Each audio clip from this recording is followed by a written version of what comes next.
Did you know that parents rank financial literacy as the #1 most difficult life skill to teach? Meet Greenlight, the debit card and money app for families. With Greenlight, you can send money to kids quickly, set up chores, automate allowance, and keep an eye on your kids' spending with real-time notifications. Kids learn to earn, save, and spend wisely. And parents can rest easy knowing their kids are learning about money with guardrails in place.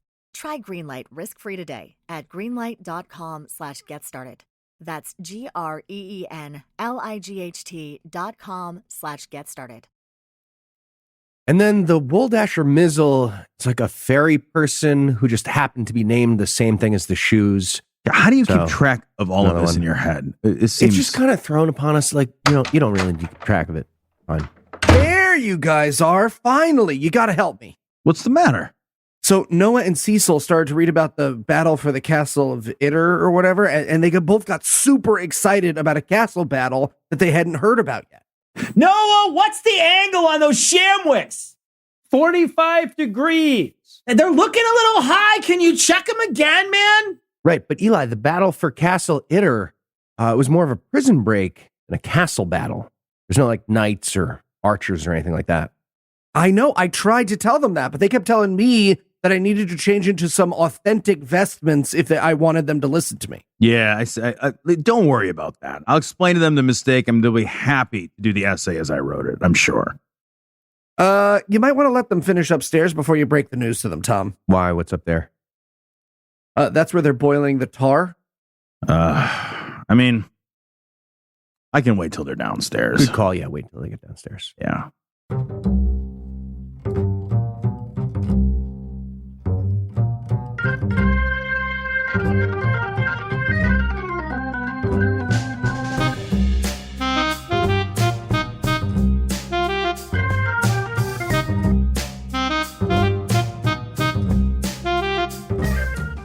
Hello and welcome to Citation Needed, a podcast where we choose a subject, read a single article about it on Wikipedia, and pretend we're experts. Because this is the internet, and that's how it works now. I'm Eli Bosnick, and I'll be leading this charge into knowledge this week, but I'll need a motley band of brothers. First up, the Mussolini and Vichy to my Hitler, Tom and Heath. Yeah, I don't know how that comparative analogy works, Eli, and I'm just not going to indulge it. Vichy's a city. The other two are people. Whatever. Just introduce the other people. And also joining us tonight, two men who admittedly have spoken to me several times about comparing myself to Hitler in any context, Cecil and Noah. We've also had several talks about you recording in that GIMP mask, too. So That's true, we have, yeah. But now that I know that those references could get Kanye on our podcast, we can rethink it. We can have a deep discussion. Before we begin tonight, I'd like to take a moment to thank our patrons. These fine folks pledge as little as $1 a show, and while we pin no medals to their chests, they do get bonus extras like behind-the-scenes content and our patron-only bonus episodes, which includes our reading of the first 10 chapters of My Immortal, which many are calling the best thing we've ever created. We didn't actually create it. We just read it. So that's great. Yeah, and made fun of it. No, it's super great. Yeah. If you'd like to learn how to join their ranks, be sure to stick around till the end of the show. And with that out of the way, tell us, Noah, what person, place, thing, concept, phenomenon, or event will we be talking about today? Today, we're going to be talking about Jean Borotra and the battle for the castle Itter. And Tom, you found a tale to weave that's as relevant today as it was to yesteryear for a lesson for us all. Or you found a Smithsonian article to rephrase on Friday night. One of those. Are you ready for us to guess which? Yeah, that hurts. That was a Deadspin article I mostly worked from. Thank you. So tell us, Tom, what was the battle for Castle Itter? All right, so today I'm going to tell you the story of the only time that the Nazis joined forces with a ragtag group of French prisoners and American soldiers to defeat the Nazis. And if that sentence left you scratching your head, I don't blame you. But before I tell you that story, I'm going to have to explain how the madness was made possible because of a hard-partying World War I hero turned pro tennis player by the name of Jean Borotra. Just backhanding those live shells into enemy foxholes. Jean Borotra was born in 1898 on the Basque side of France. Jean had 3 siblings that history has forgotten and that nobody cares about. His father died when Jean was only 9 years old, which put Jean, as the oldest male in the family, in the rather unfortunate position of becoming the man of the house before sprouting so much as a single short and curly.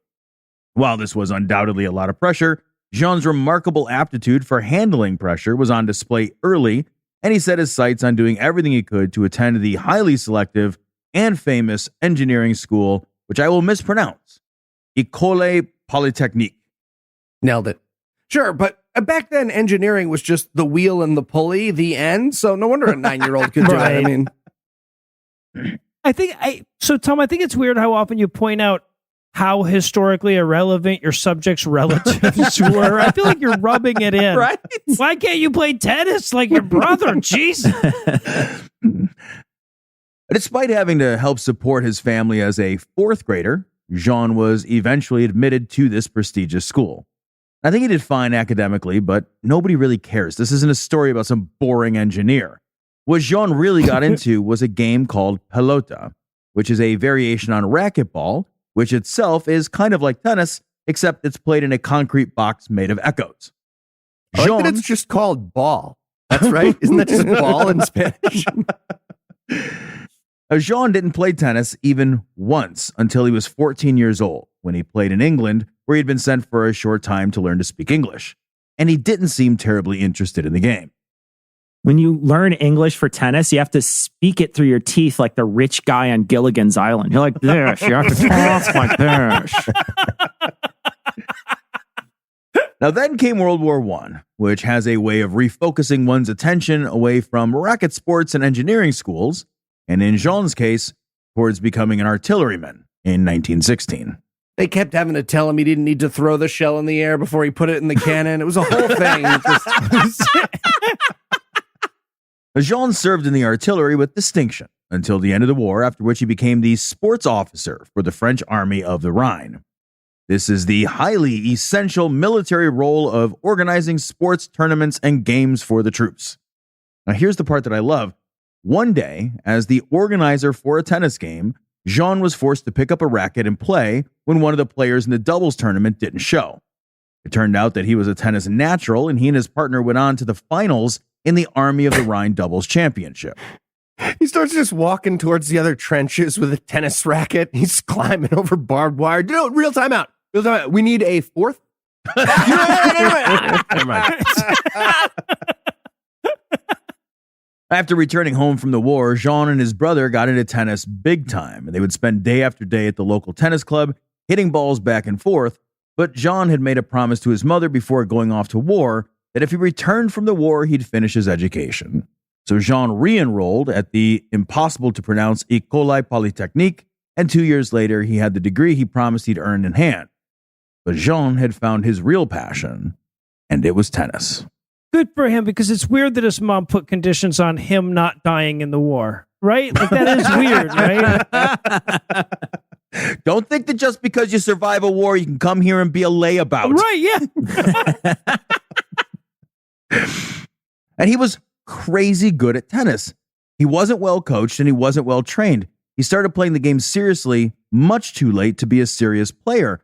But Jean's lack of formal knowledge of the game, combined with his remarkable natural athleticism and stamina, would prove to be an enormous asset. While most players at the time tried to win on the serve, Borotra favored the volley, and he attacked the net with a ferocity and zeal that unnerved his opponents. Fred Perry, 8-time Grand Slam winner, said of Borotra, he, quote, came in behind his serve so fast that the ball almost hit him on the back of the head, quote. Okay, if that's not sex talk, I don't want to live in this world anymore. Come on. Okay.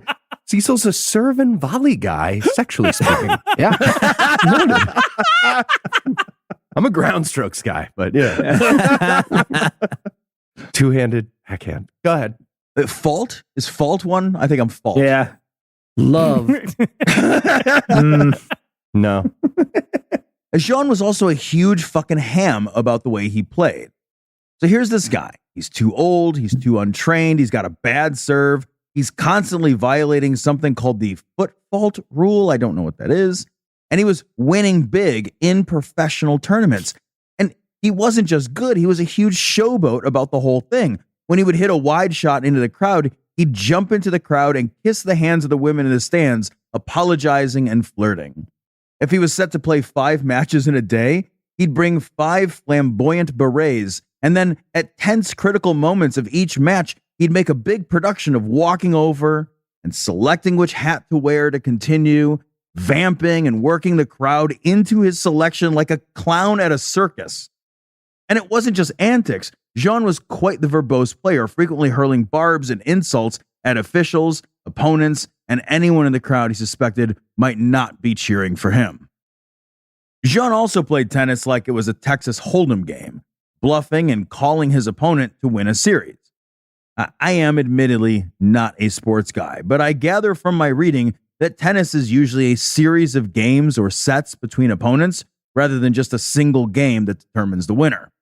So Jean would just take off entire games or sets and rest, pretending he was too exhausted to continue. And then the next game or set, he'd come roaring in full of piss and vinegar, and his opponent would be so surprised their whole concentration and rhythm would be shot, and then Jean would swoop in and just like out-tennis them super hard. How's that a surprise, though? Just out of nowhere, you're like, oh my God, there's a guy on the other side again. What happened? Like, if that throws you off, you were going to lose either way. See, when I read that, I thought he was just sandbagging it for half the matches. And I was thinking another great strategy is to lose more than half your matches and then ex post facto declare that you meant to do that. Yeah. That's real easy too. To be fair, it's been working great for the Republicans, Cecil. Yeah. So. Yeah. I have to say, is Tom doing a sports essay is a lot like me doing a beer essay. This is great. I'm enjoying this. It's supposed to taste like this? What the fuck? By 1923, Jean, again, uncoached and untrained and without any competitive experience until he had just randomly picked up a racket one day, nearly won the national championship of France. He was added to France's Davis Cup squad, and he went on to play at Wimbledon. That's like if somebody once played some mean mini golf for a hot minute in college, and they took a few years off and then showed up one day blowing raspberries and mooning Tiger Woods while playing at the Masters. Okay, I see what you're saying, but this is like 1923, so not Tiger Woods or anybody similar to that. Well, but also keep in mind that people were like terrible at sports back then, right? But seriously, like watch video of a gymnastics competition from the like early Olympics. Tell me those moves aren't best preceded by a harumphy, "Mom, you're not looking." Right? Everything they did, they're like, and this is France all too. the way across It's the true. fucking balance beam. Come on, give me a fucking break. He made it across. A 10. 10 out of 10. I only fell twice. Give me the silver. But Jean couldn't make a living playing tennis because that just wasn't really a thing back then, probably to your point, Noah. If you wanted to play serious tennis, you had to have someone subsidizing your play, and Jean didn't really have shit. So he needed to get a job that would pay him enough money that he could afford to be a tennis player. Luckily, he did have that engineering degree, and he also had noticed that France didn't have a lot of gas pumps, just everywhere the way they did in the States. So Jean decided he'd get a job and fix that problem. Spraying gasoline in an arc on your windshield. Sorry, on the job. On the job. Jean took a job as an engineer, working on getting the newfangled gasoline pump to become more ubiquitous. Within a few months of arriving at pretty much his first job, he was promoted to export manager. And this was the perfect job for Jean, since it required him to travel all around the world trying to get people hooked on fossil fuels. Not coincidentally, his business travel seems to have lined up nicely with major tennis tournaments. His boss is just like, okay, I don't know where this Wimbledon place is, but this is their 25th gas station. This is crazy. Which I'm not sure if you know this, Tom, but that's why we call them service stations. It's not. That's not. Oh, By 1924, Jean had begun his incredible winning streak, which would include 15 Grand Slam titles, including 2 at Wimbledon in 1924 and 26, the Australian Open in 28, and the French Open in 24, and then again in 31. Twice, this untrained player just out of nowhere in his spare time off of work was ranked as high as second in the world. But his real notoriety and success came as part of what would be called the Four Horsemen. This is 4 French tennis players who vigorously defended the Davis Cup for years. In the 8 years between the four horsemen, they had racked up 20 Grand Slam singles victories, 23 Grand Slam doubles titles, and 6 consecutive Davis Cup trophies. Feels a lot like the UFC in the 2000s, and you could be a high school teacher and the middleweight champion at the same time. Exactly. I mean, UFC in the 2000s, you could be a ninja, Cecil. That's the 90s. That's the 90s. That's the 90s. Come on. They graduated to middle school teacher or whatever. He's just playing tennis with a giant boxing glove on one side. One-hand boxing glove. Punching him back. I remember Jean Borotra did not start playing tennis as a young person. He came to the game late. So late, he had already fought an entire world war.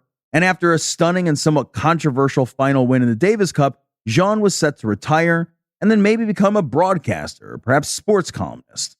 But Hitler would have other plans. All right. Well, that setup makes it feel like World War II was decided with a 4-set match of tennis. And while I Google real quick to see if I missed something, we're going to take a quick break for a little apropos of nothing.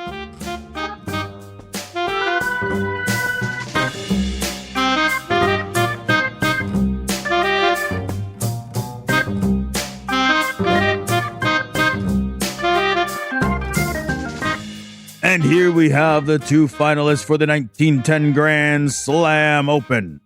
John Smith and Jean Borotra. The 2 men meet at the net to shake hands and begin play. All right, have a good game.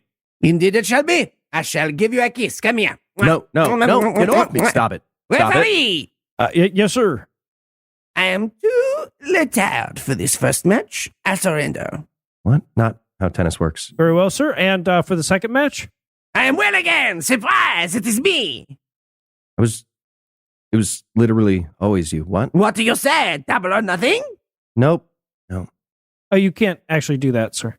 Very well, then I have no choice but to play with my other hand. Still haven't played yet. And to change into my red beret. The beret of love. Can you just make him play tennis, please? I cannot, sir, no. One last thing. I promise. I have a challenge for you. Is it tennis? No, but it is love. Give me a kiss.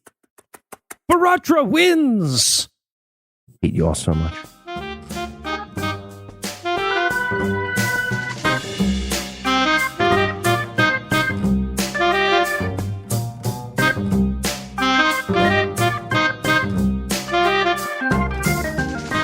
And we're back. And I got to do my French guy voice. So There you it's go. a good day. Tom, do you have a wildly different story you'd like to start telling now? I do, but they'll come back together. All right, in May of 1939, Hitler's Blitz of France had begun, and it was brutally effective. In just 6 weeks after World War I returned to France, 130,000 French soldiers were already dead, 1 million more captured and shipped off to camps. Before anyone could really blink, France had fallen, and tennis matches seemed a distant luxury. Jean's first impulse was actually to join up with a number of other former French soldiers, whose aim was to travel to Britain to take up arms opposing Hitler from across the Channel. From there, Jean intended to join the Allies in their fight against Nazi fascism. Well, yes, as oxymoronic as Depression-era luxury sounds, I guess, yeah, tennis tournaments did fall into that category. Weird. Instead, just before he was set to leave, Churchill ordered the bombing of the Algerian port of Mers el Khaber. This bombing killed 1,200 French soldiers, and Jean, ever the patriot, decided he couldn't work for Great Britain after all. And since Paris had fallen, the newly installed French government, now run out of Vichy, was essentially a Nazi puppet regime. And working for the Vichy government was an act of either collaborationism or treason, depending on who was doing the counting. Still, Jean decided to stay in France and work with the Vichy government as the Minister for General Education and Sport. Okay, the World Cup is a time for unity, Tom. Let's just put politics aside, okay?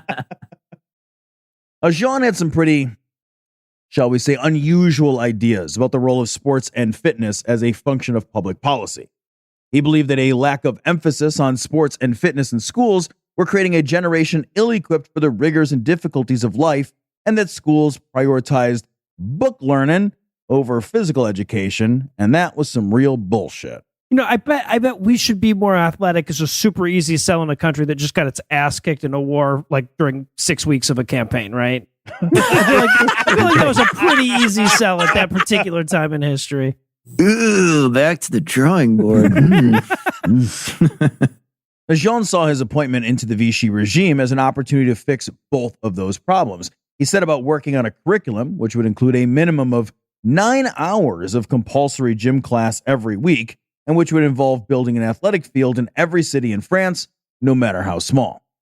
I mean, how the fuck are you going to bully the unathletic smart kids if you don't have a physical competition with them every single day? Yeah. Yes, exactly. Thank you, Cecil. If I have to read books by liars with secret meanings that I never understand all day, I get to hit you in the face with a ball for a couple of hours. That's just fair. And there you have it, folks. The two sides of the citation needed coin.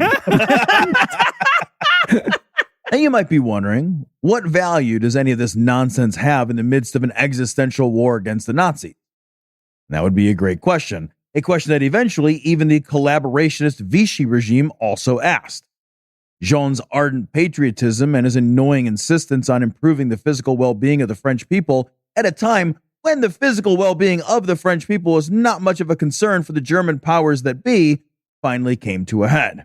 And in 1942, Jean was fired by the regime from his weird Ministry of Fitness job, and so Jean headed back home. Unlike most gym teachers, he wasn't fired for dating one of his high school students, so that's good. Jean was not a terribly politically sophisticated guy.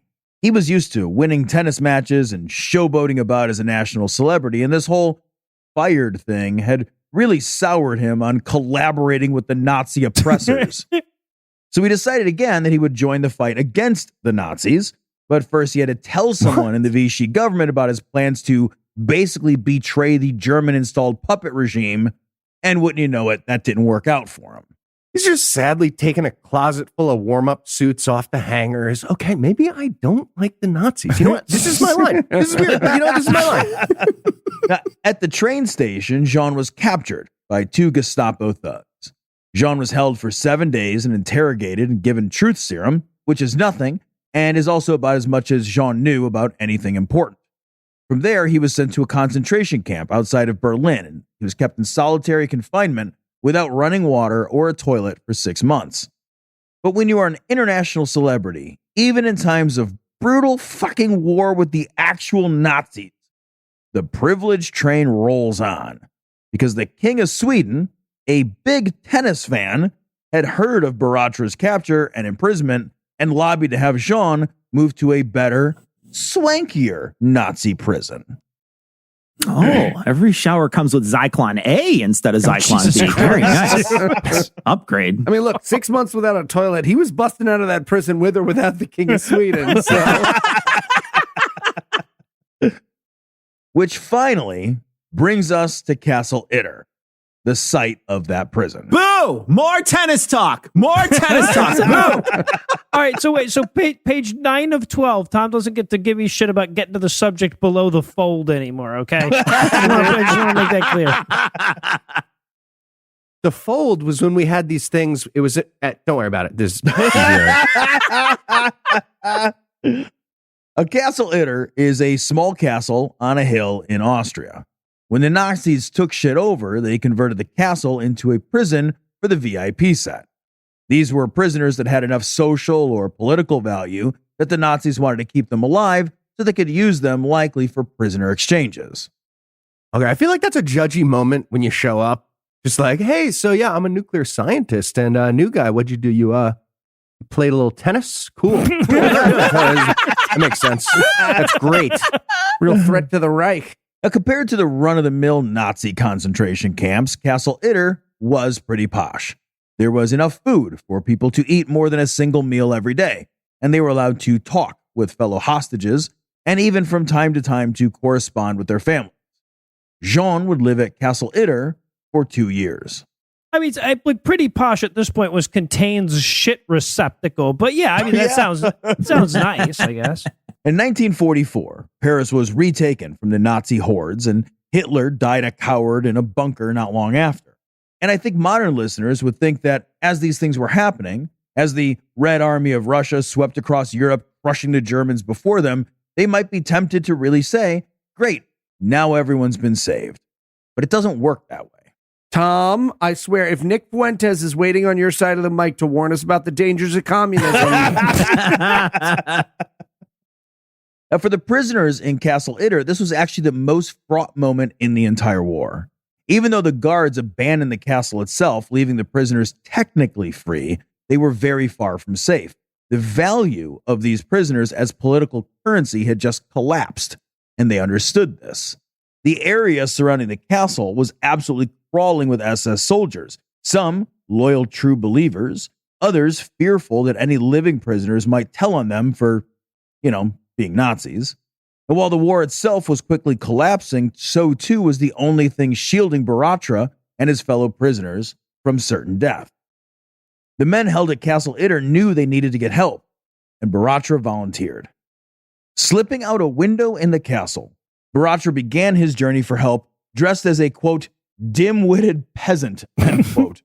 I didn't know there was a dress code. Did he start as a smart one and get caught Yeah. almost? Just go back. Help in the form of American troops capturing enemy territory nearby was still 40 miles away. Between Castle Itter and the Americans were active German lines, including a no man's land between still lightly active trenches full of confused, but again, active SS soldiers. Eventually, Borotra came across a German major named Joseph Gangel. I'm not sure if I should trust this peasant, but it does seem dim-witted, so Now, I can't find anything that explains how Borotra knew this, but Gangel was working with the Austrian resistance to oppose the Nazis. Borotra explained the whole castle situation to Gangel, and Gangel agreed to help. He couldn't really do much because he only had about 20 guys who were also trustworthy to the cause of, not being fucking Nazis. Okay, these 20 guys were very clearly just walking around doing Nazi hedging stuff. Right. Right? Like, it sounds like they're going to help, but Yeah. still, I feel like they were just like, we'll see.